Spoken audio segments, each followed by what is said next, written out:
At some point in your life, you will probably stand at a funeral, flowers on a casket, someone reading words about a person who can no longer hear them. Maybe you've already been there. It feels like one of the most natural things a human being can do, and it is. But somewhere in your deep past, there was a version of you that had never seen a body treated this way. No grave, no flowers, no words, just a body left where it fell, the same as every other animal that has ever died on this planet. And then, somewhere along the way, that changed. The question of exactly when and what it actually meant when it did turns out to be one of the strangest and most contested questions in all of human science. Let's start with the most controversial claim in this entire story. In 2013, cavers exploring a system called Rising Star, deep beneath the South African landscape, found a chamber packed with bones. To reach it, you have to squeeze through a vertical chute barely wide enough for one adult body, in complete darkness for the better part of an hour. Over the following years, paleoanthropologist Lee Berger and his team pulled the remains of at least 15 individuals out of that chamber, belonging to a previously unknown species. They called it Homo naledi. Its brain was tiny, roughly a third the size of yours, closer in size to an early Australopithecine than to a modern human.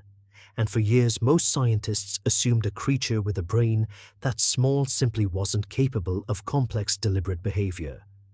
And yet, in 2023, Berger's team published something that stunned the field.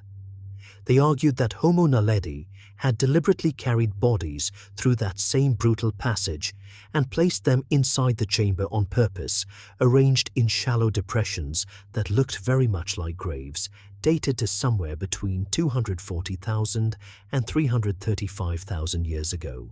If true, it would mean a small-brained, non-human species was burying its dead 100,000 years before our own species had even fully evolved.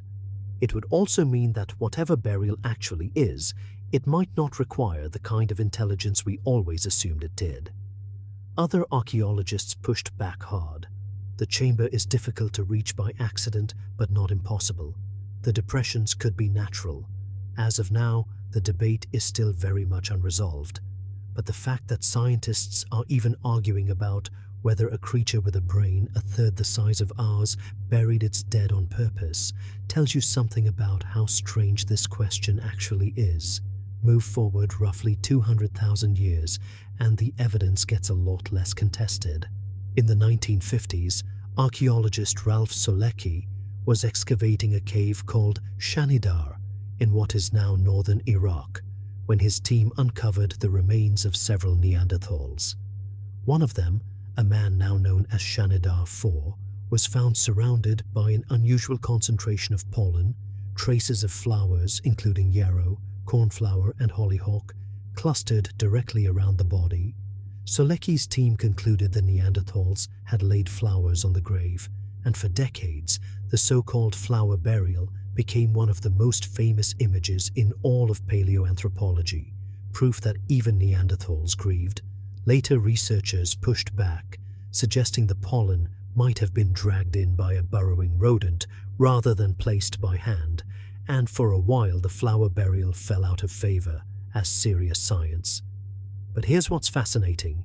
Even setting the flowers aside, more recent excavations at Shanidar, led by archaeologist Emma Pomeroy, starting in 2014, uncovered another Neanderthal skeleton known as Shanidar Z, deliberately positioned in a hollow that appears to have been dug and shaped specifically to receive the body, dated to roughly 70,000 years ago. The body had been placed on its side, knees drawn up, head resting on a stone, in a posture too deliberate to read as an accident. Whether or not there were ever flowers, the body itself was placed there on purpose. Someone chose this exact spot. Someone arranged the limbs. Someone decided this body deserved more than just being left. And the deeper you dig into the archaeological record, the more this same pattern keeps showing up. At Shanidar Cave in Israel, archaeologists uncovered the remains of early Homo sapiens dating back roughly 100,000 years. One burial, a child, was found with a pair of deer antlers placed carefully across its arms. Several skeletons at the site and at others scattered across the ancient world, from School in Israel to Border Cave in South Africa, were stained or surrounded with red ochre, a pigment that had to be deliberately collected, ground, and applied. Red ochre carries no nutritional value. It serves no practical survival function at all. Its only purpose seems to be symbolic, marking a body as significant, as different from ordinary debris that gets left behind. And that single observation is the reason archaeologists treat burial as one of the strongest pieces of evidence we have for a very specific kind of mind.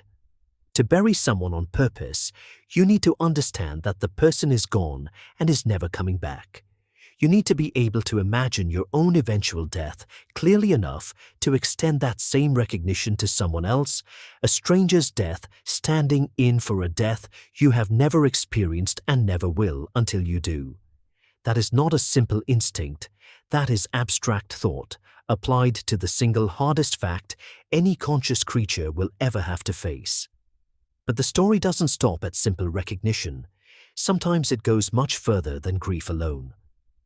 At a site called Sungir, near the Russian city of Vladimir, archaeologists uncovered a burial roughly 34,000 years old that still puzzles researchers today. Two children, a boy around 12 or 13 and a girl around 9 or 10, were buried head to head, covered in more than 10,000 carefully carved mammoth ivory beads, along with spears made from straightened mammoth tusks and ornaments cut from fox teeth. Each bead, by some estimates, took close to an hour to make by hand, which means thousands of hours of labor went into preparing these two burials alone. Far more wealth than two children could plausibly have earned through their own short lives. Archaeologists think this is some of the earliest solid evidence that status in human societies could already be inherited rather than earned, that you could be born important rather than becomes it. Somewhere around 34,000 years ago, burial had stopped being only about grief. It had become a way of saying something about who a person was or who their family was, even after death had erased every other way of proving it. Here's what's strange when you step back and look at the whole picture. Across every culture anthropologists have ever studied, separated by oceans, by tens of thousands of years, by completely different languages and beliefs, one behavior shows up again and again. Every known human society treats its dead with some kind of deliberate ritual. Not because anyone taught every group the same lesson, because something about being human seems to demand it. You are, as far as we can tell, the only species that has ever looked at a body and recognized with total certainty that it would one day be looking at its own. That recognition is terrifying enough on its own, but somewhere around 300,000 years ago, give or take, your ancestors did something with that terror instead of simply being crushed by it. They picked flowers, or maybe they didn't, and it hardly changes what the gesture meant. They ground pigment by hand.